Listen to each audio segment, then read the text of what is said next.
أما بعد فإن أصدق الحديث كتاب الله وخير الهدي هدي محمد صلى الله عليه وسلم وشر الأمور محدثاتها وكل محدثة بدعة وكل بدعة ضلالة وكل ضلالة في النار. فقد قال الله تبارك وتعالى في الكلام المجيد والفرقان الحميد: أعوذ بالله من الشيطان الرجيم، بسم الله الرحمن الرحيم. لا خير في كثير من نجواهم إلا من أمر بصدقة أو معروف أو إصلاح بين الناس، ومن يفعل ذلك ابتغاء مرضات الله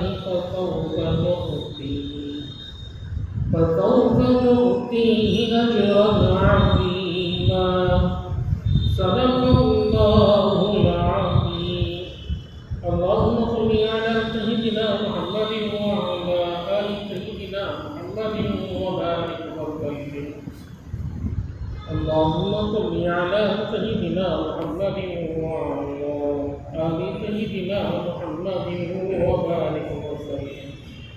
اللهم صل على سيدنا محمد وعلى آل سيدنا محمد وبارك وسلم. بزرگان محترم، اللہ تبارک و تعالیٰ کا فرمان ہے قرآن کے شان میں، سرگوشیوں میں خیر نہیں سوائے اس کے کہ سرگوشی کرنا، یعنی کام میں گزر کر آہستہ سے کسی کے کاموں کی بات بتا دینا، یہ کسی صدقے یا یہ کام یا لوگوں میں صبح کی بات ہو جائے. اس سے پہلے کی جو منافق کے واقعات پیش ہوئے اس میں بشیر منافق کی صفائی کے بارے میں سرگوشیاں ہوئی. اللہ تبارک و تعالیٰ یہاں ان سرگوشیاں یا خفیہ مشورے سیکرٹ میٹنگ کے بارے میں ہمیں احکام بتلا رہے ہیں. سب سے پہلی بات تو اسلام کا قانون ہے، کسی آدمی کے سامنے ہم بات کر رہے ہیں تو ہم اسے زبان میں بات کریں تو وہ سمجھ پاتا ہے.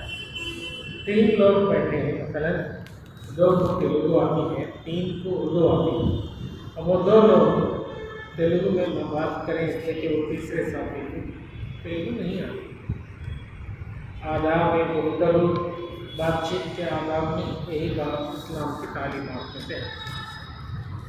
اب اگر کوئی کام میں آہستہ سے کچھ ایسی ویسی بات کہتے یا کوئی اور اللہ کے نبی کو پسندیدہ نہیں. ہمیں حکم ہے کہ ہم تمام معاملات میں اسلامی احکامات کے پابند ہوں. کام میں جو پسر ہوتی ہے یہ اسی وقت ضرورت پیش آتی ہے اس کی جب آپ کو سامنے بیٹھے ہوئے آدمی کے بارے میں کچھ ایسی ویسی بات کرنی ہو یا پھر کسی اور طرح کی خراب نیت. اللہ تبارک و تعالیٰ ہمیں اس سے منع فرما ہے. دیکھو ایسی حرکتیں نہ کرو جس سے سامنے والوں کو دلی تکلیف ہو. سرگوشی کام میں گزر کرنا اگر 3 مقصدوں کے لیے ہے تو جائز ہے. اس میں سے پہلا مقصد ہے کسی کو صدقے کا حکم کرنا. کوئی آدمی کسی امیر کو بتا رہا ہے کام میں آہستہ سے، دیکھو صدقے کا موقع ہے، اللہ نے تمہیں مال دیا ہے، اپنے مال سے صدقہ کرو. یہ بہت اچھی چیز ہے. صدقہ یہ بہت وسیع مفہوم میں اس کا معنی بہت بڑا ہے. حدیث پاک میں آتا ہے رسول اللہ صلی اللہ علیہ وسلم ارشاد فرماتے ہیں ہر اچھی بات صدقہ، ہر نیکی صدقہ. اسی سے اللہ تبارک و تعالیٰ کا فرمان عالی شان پیارے حبیب صلی اللہ علیہ وسلم کی زبانی اللہ نے انسان کو جسم دیا اور جسم میں جوڑ ہے، ہر جوڑ پر جب آپ صبح اٹھتا ہے اور صحیح سلامت ہے تو جس جوڑ میں بھی وہ درد نہیں پاتا، گویا جس جوڑ میں بھی کسی قسم کی کوئی بیماری نہیں، تو اللہ کو شکر ادا کرے اس کے سلامتی سے صبح کرنے پر۔ میرے جوڑ سلامت ہے، مجھے چاہیے کہ میں شکر ادا کروں۔ وہ شکر ہونا تو یہ چاہیے صدقہ دے کر کریں، ہر جوڑ پر ایک صدقہ، یعنی کہ 160 صدقے کریں۔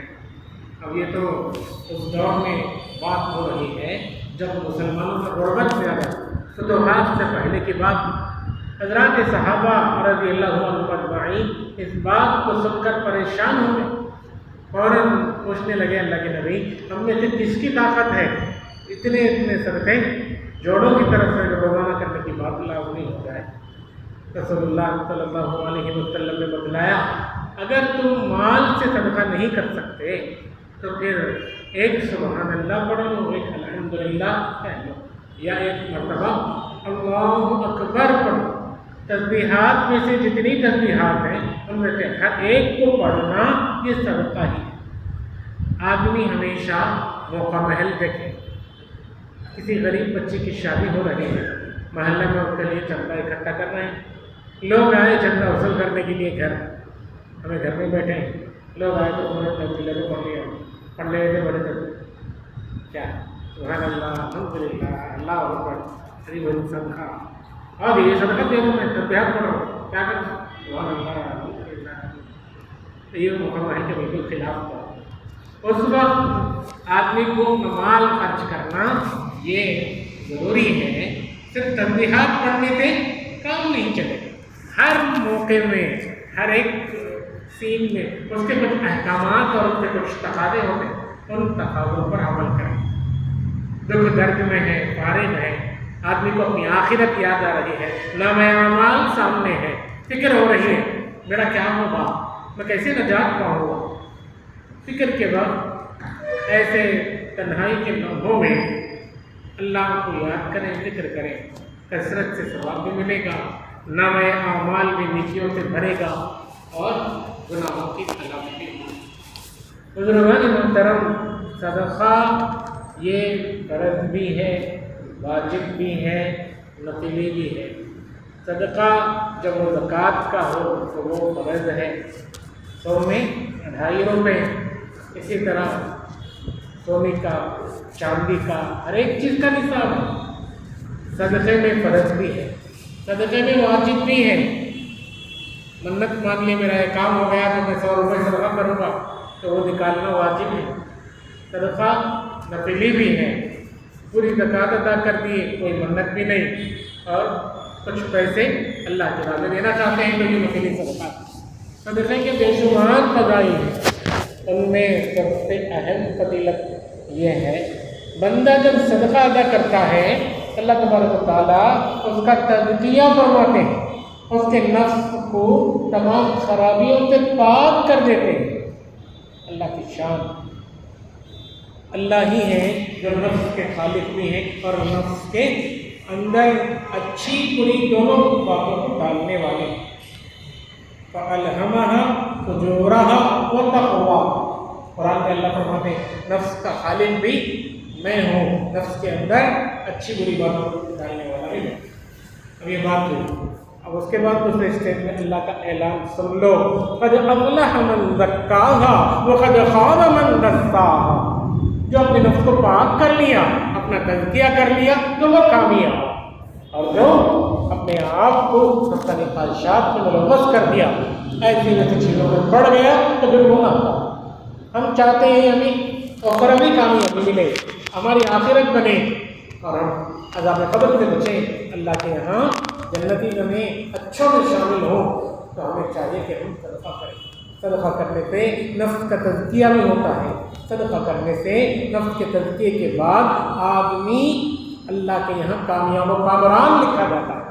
صدقہ کرنے سے جہنم میں لے جانے والے جو ایک عیب ہے، ایک خرابی ہے، کنجوسی اور بخالت، وہ دور ہو جاتی ہے۔ اللہ فرماتے ہیں وَمَن يُوقَ شُحَّ نَفْسِهِ فَأُولَٰئِكَ هُمُ الْمُفْلِحُونَ، بخالت اور کنجوسی، کسی کے دل میں مال خرچ کرنے میں اس کا نفس آگے بڑھتا ہی نہیں، اور جب بڑی پریشانی ہوتی ہے وہ بے چین ہوتا ہے، اللہ تبارک و تعالیٰ سے دعا مانگے اے اللہ میری یہ تکلیف دور کرے، اور بار بار صدقہ کرتا رہے لوگوں میں تاکہ وہ تکلیف کا جذبہ دور ہو جائے اور خوش دلی کے ساتھ صدقہ کرنا آ جائے۔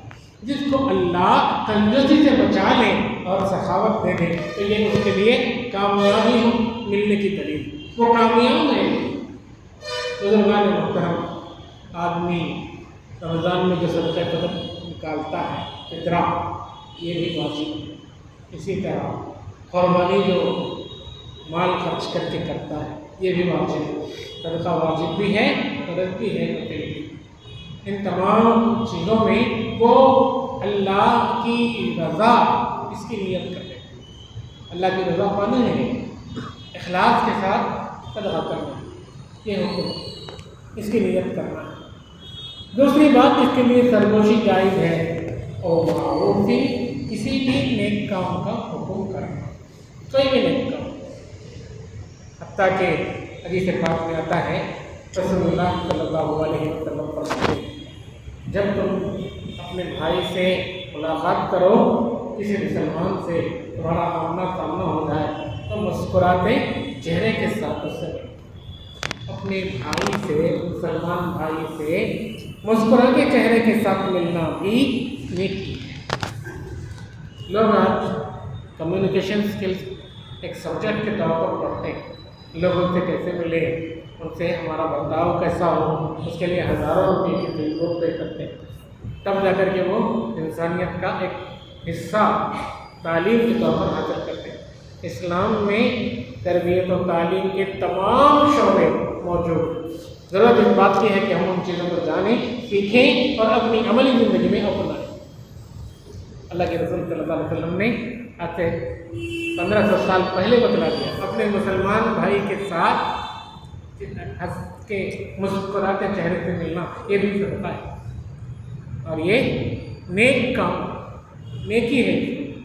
ہمیں چاہیے کہ ہم کسی سے اگر ہمارا اختلاف ہو تو جب وہ سامنے آئے تو وقتی طور پر ہی صحیح مسکراتے چہرے السلام علیکم، کیا بہتر ہے اتنی تو مسکراہٹ چہرے پہ ہم اس سے جائیں تاکہ وہ ہمیں دیکھ کر ہی پریشان نہ ہو، اس کو دیکھ کر ہم بھی پریشان ہو۔ اسی طرح ہر وہ بات، چاہے راستے میں کانٹا پڑا ہوا ہے یا موز کھائے کوئی چھلکا پھینک دیے، اس کے اوپر کسی کا پیر آ گیا تو کسی کے نیچے گریں گے تو ان کو کان میں آہستہ بولیں وہاں موز کا چھلکا ہے اسے اٹھاؤ اور ڈسٹ بن میں ڈالو، تو یہ نیکی کا حکم ہوا ہے۔ یہ بھی اللہ کے نزدیک سرگوشی کے طور پر کام میں خطر کے طور پر بولنا جائے گا۔ اسی طرح تیسری بات، او اصلاح بین الناس، لوگوں کے درمیان صلح کروانا۔ صلح بہت بڑی چیز ہے، اس کی ضد ہے فساد ہے، فساد مچانا یہ انسان کو نیکیوں سے خالی کر دیتا ہے۔ رسول اللہ صلی اللہ علیہ وسلم نے فرمایا فساد مچاتے وقت آدمی الحالقہ، یہ اچھے سمجھ جائے وہ فساد، وہ اس کے تمام نیکیوں کو موڑنے والی چیز، اس کو ایمان سے بھی موڑ دے گی۔ دل کے اندر ایسی ویسی نیت ہے، خراب نیت ہے، کینہ ہے، حسد ہے، کپٹ ہے، چاہتا ہے کہ لوگ مسلمان بھائی لڑیں، چاہتا ہے اس کے ماتحت جو کام کرنے والے ہیں ان کے اندر فساد ہو جائے، اپنے گھر کے جو افراد ہیں، فیملی ممبرز ہیں، انہیں آپس میں لڑانا چاہتا ہے، کسی بھی طرح کا فساد، یہ بالکل اس پالیسی کے بالکل خلاف ہے جو پالیسی ڈیوائڈ اینڈ رول کی پالیسی اپنائی جاتی ہے۔ حاکم ہمیشہ اپنے معاشرت کو آپس میں لڑاتے ہیں، آپس میں ان کو اختلاف میں بانٹتے ہیں اور پھر ان کے اوپر حکومت کرتے ہیں تاکہ ان کو فیصلہ کرنے کا موقع ملے، یہ بالکل غلط بات ہے۔ ہونا تو یہ چاہیے کہ وہ کوشش کریں ہر طرح سے فساد دور ہو اور اصلاح ہو۔ حدیث پاک میں بھی ہے، آیت کریمہ میں بھی ہے، تمام مومن مسلمان بھائی بھائی ہیں، ان کے درمیان تم صلح کرو۔ صلح کرانا یہ بہت بڑی فضیلت والی بات ہے۔ میاں بیوی کے درمیان صلح کراؤ، دو دوستوں کے درمیان صلح کراؤ، دو مسلمان بھائیوں کے درمیان صلح کراؤ، دو بڑی جماعتیں ہیں آپس میں ایک دوسرے سے ایک چھوٹی معمولی بات پہ لڑ بیٹھے ہیں، آپس میں بات نہیں کر رہے، ان کے درمیان صلح کی کوشش کرو۔ اس کی بہت بڑی فضیلت بتائی، حدیث پاک میں اس کی فضیلت بتلائی گئی۔ رسول اللہ صلی اللہ علیہ وسلم نے فرمایا صلح کے لیے کوشش کرنے والا آدمی ملائے اعلیٰ میں اس کا تذکرہ ہوتا ہے۔ ملائے اعلیٰ یعنی اوپر رہنے والے فرشتوں کی جمع۔ اللہ کے نبی صلی اللہ علیہ وسلم سے جب وفات کا وقت قریب آیا تو آپ نے پوچھا میری امت کا کیا بنے گا میرے پاس؟ وہاں سے تسلی ہوئی، آپ اطمینان رکھیں، آپ کی پوری امت ایک ہی بار میں مر جائے یا کفر میں پڑ جائے یا ان کو کسی عذاب میں زمین کے اندر دھسا دیا جائے، ایسا نہیں ہوگا۔ اللہ کے نبی صلی اللہ علیہ وسلم نے اس کے بعد فرمایا کہ رسخ الاعلیٰ کہ ملأ الاعلیٰ، اب میں انتقال ہونے کو پسند کرتا ہوں، اوپر جو ملأ اعلیٰ جو فرشتوں کی جماعت ہے ان میں جانے کو میں پسند کرتا ہوں۔ بہت بڑی بات ہے، ایک آدمی اللہ کے نبی صلی اللہ علیہ وسلم نے جس چیز کو اختیار کیا اس کو وہ اپنے لیے بھی اختیار کر سکتا ہے، صلح کی کوشش کر رہا ہے۔ یہ وہ باتیں ہیں، تین چیزیں، ایک تو صدقہ، دوسرا نیکی کا حکم کرنا، تیسرا صلح کی کوشش کرنا۔ ان کے لیے کوئی آدمی کسی آدمی کے کان میں خسر پسر کرتا ہے اور سرگوشی کرتا ہے تو پھر اس کے لیے وہ جائز ہے، یا خفیہ مشورہ کرتا ہے، سیکریٹ میٹنگ، تو اس کے لیے جائز ہے۔ اس کے علاوہ جتنے سارے مقاصد ہیں، دولت کمانے کے لیے، کسی کی ذلت کے لیے، کسی کو برباد کرنے کے لیے، کسی کے خلاف ایسے ویسے مشاہدہ کرتے ہیں تو وہ بالکل ناجائز ہے۔ بزرگان محترم، انسان ہونے کے ناطے جب کوئی کسی کے کچھ لفظ سن جاتی ہے وہ اس کی تلافی کی پوری کوشش کرے۔ اللہ تبارک و تعالیٰ اگر ان تینوں میں سے کسی ایک مقصد کا بھی آدمی کام کرے گا تو اس کو انعام کے طور پر اپنی رضامندی دے۔ اللہ فرماتے ہیں وَمَن يَفْعَلْ ذَلِكَ، جو ان احکامات میں سے کسی ایک حکم کو بجا لائے گا، ان باتوں میں سے کسی ایک بات پر عمل کر لے گا، ابتغاء مرضات اللہ، اللہ کی رضامندی کو چاہتے ہوئے، تو فسوف نؤتیہ اجرا عظیما، اللہ اس کو بہت بڑا اجر عطا فرمائے۔ ہمیں ایسی چیزوں کو مقصود بنانا ہے جس سے معاشرہ ثابت قدم ہو، جس سے اچھی چیزیں پلیں، اچھی چیزیں سب کے اندر آ جائیں۔ قریب میں ایک جگہ سفر میں جانا ہوا، کرنا یہیں سے نکلا، راستے میں زبردست بارش میں نے دیکھا ڈرائیور بیٹھا ہے اور ایک آدمی ہے کیا، اس کے ہاتھ میں پارسل تھا، پارسل سے وہ پارسل آج تک جائے گا تو اس کا پارسل بھی بک جاتا، اس کے کپڑے بھی بک جاتے۔ یہ لڑکا بڑی عمر کا تھا، لانے والا تو چھوٹی عمر کا تھا۔ آدمی نے، ڈرائیور نے اسے بلایا بڑے پیار سے، تمڑو را ایکو نار بدلتا نہیں، ایک 10 منٹ 12 منٹ کی تاخیر ہوئی، بس کو بس اسٹینڈ تک نکلتے دیکھ کر میں اشش کر اٹھا۔ ہمارے رسولوں کو وہ چرا لیے، کامیاب ہو گئے، اور ان کے جو بے اصولی اور غیر انسانیت حیوانیت والی باتیں وہ ہمارے اندر گھس گئی کہ ہمارا کام۔ اللہ تو فرماتے ہیں جو اپنے بھائی کی مدد پورے کرنے میں لگا رہتا ہے اللہ خود اس کی ضرورت کو پورا کرنے میں لگا رہتا ہے۔ تو اس کی بھی پرواہ نہیں کر رہا، کیا ڈیوٹی میں ہو، وہ اس کی بھی پرواہ نہیں کر رہا ہے، بس کو اسٹینڈ سے نکالتے دور جانے والی بس تھی اور بہت کچھ تھا اس میں، یعنی کہ ٹائم ٹیبل اور پنکچوالٹی مینٹیننس کے لیے بہت کچھ ضروری چیزیں تھیں اس کے اندر۔ اس نے ان تمام چیزوں کو بنایا تھا۔ بارش بڑی زور کی، ایسی زوردار بارش میں ہوتے بے یار مددگار چھوڑ دیا تو وہ پریشان ہوگا۔ بتاؤ کتنی انسانیت والی بات ہے۔ اور ہمارا ایک بار ضرور اپنی زندگی کی کتاب کو اچھے سے برف گردانی کر کے دیکھ لیں۔ آج ضرورت اس بات کی ہے ہم اسلامی اصولوں کو سیکھیں، جانیں اور ہماری زندگی ہم ویسے گزاریں جیسے اللہ چاہتے ہیں اور جیسے اللہ کے رسول صلی اللہ علیہ وسلم نے ہمیں گزارنے کی تعلیم دی۔ اللہ پاک سے دعا ہے پہلے سننے سے زیادہ عمل کی توفیق عطا فرمائے، آمین یا رب العالمین۔ وآخر دعوانا الحمد